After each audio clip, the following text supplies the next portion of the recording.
गांव रामपुर में एक बहुत बड़ा घर था जिसे लोग सौभाग्य निवास के नाम से जानते थे। इस घर में रहते थे ठाकुर हरिनाथ सिंह, उनकी पत्नी सरस्वती देवी और उनके 25 बेटे। सभी बेटों की शादी हो चुकी थी और घर में 50 बहुएं थीं, दो दो बहुएं हर बेटे की, क्योंकि कुछ की पहली पत्नी नहीं रही और उन्होंने दोबारा विवाह किया।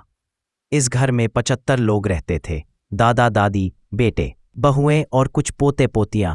पर सबसे ज्यादा चर्चित थीं वो 50 बहुएं जिनकी वजह से घर हमेशा जिंदा और चहकता रहता था। सरस्वती देवी ने एक नियम बनाया था, हर बहू को अपनी जिम्मेदारी निभानी होगी। कोई रसोई में, कोई सफाई में, कोई खेतों की देखभाल में, कोई बच्चों को पढ़ाने में। हर बहू को एक नंबर दिया गया था, बहू नंबर 1 से बहू नंबर 50 तक। यह नंबर मजाक में दिया गया था ताकि कोई बहू न भूले कि वो इस परिवार का अहम हिस्सा है। 50 बहुएं अलग अलग जाति, संस्कृति और राज्य से थीं। कोई बिहार से, कोई बंगाल से, कोई राजस्थान, कोई असम, तो कोई महाराष्ट्र से थीं।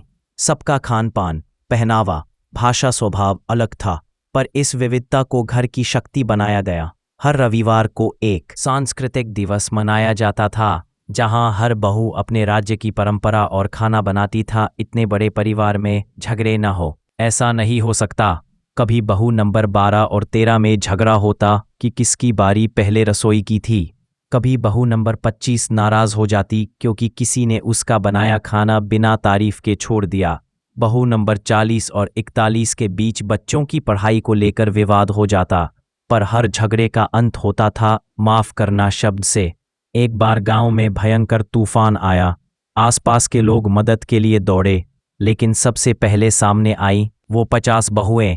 किसी ने भोजन बनाया, किसी ने घायलों की सेवा की, किसी ने बच्चों को संभाला, किसी ने गांव के पशुओं को सुरक्षित किया। गांव वालों ने पहली बार कहा, ये बहुएं नहीं, ये तो देवियां हैं। एकता की मिसाल। कुछ समय बाद गांव में महिलाओं के अधिकारों के लिए एक पंचायत बनी। सबसे ज्यादा नाम था बहू नंबर 1, 18 और 33 का। इन तीनों ने मिलकर महिलाओं को सिलाई, पढ़ाई और खेती की ट्रेनिंग दिलवाई। धीरे धीरे गांव हर लड़की इन बहुओं को अपना आदर्श मानने लगी। एक बार ऐसा समय आया जब ठाकुर साहब बीमार हो गए और घर की आर्थिक स्थिति बिगड़ने लगी। खेती में नुकसान हुआ और बेटे शहर चले गए। अब जिम्मेदारी थी 50 बहुओं की। सबने मिलकर घर के हिस्से को होम स्टे बना दिया, जहां लोग आकर गांव की संस्कृति को जी सकते थे। किसी ने हस्तशिल्प का काम शुरू किया, किसी ने YouTube चैनल शुरू किया। 50 बहुएं, एक कहानी। धीरे धीरे घर फिर से समृद्ध हो गया। बहू नंबर 5 और बहू नंबर 29 ने मिलकर एक NGO शुरू किया, समानता शक्ति। उन्होंने घरेलू हिंसा से पीड़ित महिलाओं को सहारा दिया। अब लोग कहते थे, जहां 50 बहुएं एक साथ रह सकती हैं वहां कुछ भी असंभव नहीं है। ठाकुर साहब के देहांत के बाद सरस्वती देवी ने एक चिट्ठी सबको दी।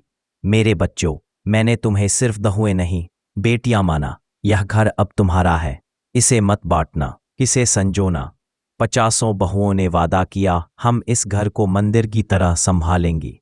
आज सौभाग्य निवास एक प्रेरणा केंद्र है जहां लड़कियों को आत्मनिर्भर बनने की ट्रेनिंग मिलती है। 50 बहुएं अब 50 गुरुओं की तरह देश विदेश में सम्मान पाती हैं।